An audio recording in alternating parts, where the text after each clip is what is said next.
Okay, so the next product I want to show you is about understanding how competition works on Amazon, and specifically when you are selling against bigger sellers by looking at buy box rotation. But what are we specifically looking at here? When you come to sell on Amazon, you are going to be selling against many other sellers, and some of them are going to be very big. And you want to spot this when you're selling, because what happens is Amazon doesn't share the buy box fairly. It actually gives bigger sellers a higher proportion of the sales of that listing.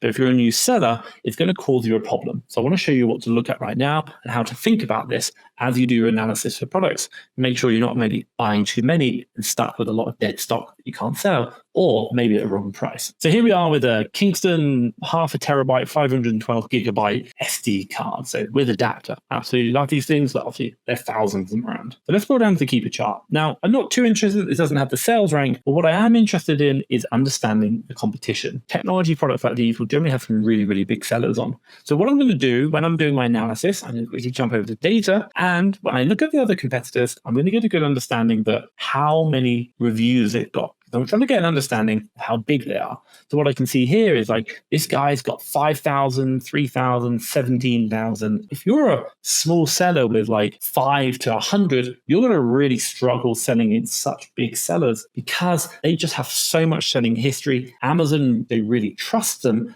Amazon's still building that trust with you. So they're going to get a much higher percentage of the buy box. So if you do find a really big seller on a listing with a very competitive price, you've got to understand that they may win the buy box a lot more than you. How do you analyze this? When you come to data, you go to buy box statistics and you have a quick look. Now, what I'm looking for is who's getting the most buy box. You can see this guy is 65%. I can see his price is 34.38, and I can see he's got 1,757.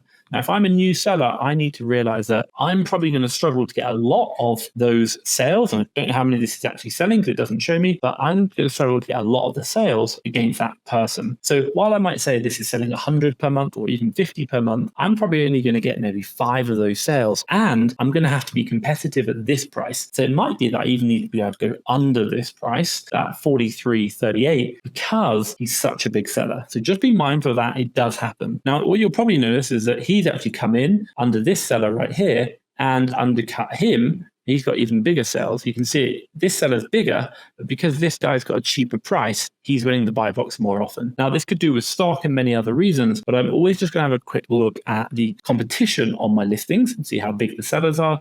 And if they are, I want to make sure that I'm still going to be profitable. I can sell at a price, which is going to be, I can maybe come down below the price they're selling because I might not be able to make enough sales because Amazon's going to give them a disproportionate percentage of the buy box. Just be mindful of that. And that's what the buy box statistics is for, helping you spot when you're against big sellers and how much do they get of the ownership. I just want to take a quick moment to say, if you are struggling to find profitable products, don't worry, this is completely normal. One of the most common reasons is the fact that you are not sourcing from the right suppliers, and that is why I've put together my top 100 supplier list. I have one for the UK and another one for the USA. Have a look at the link down below in the description, and you're going to be able to download them for free and help you start sourcing from the same suppliers and the top 100 that worked for me over the past year. Check it out in the description down below.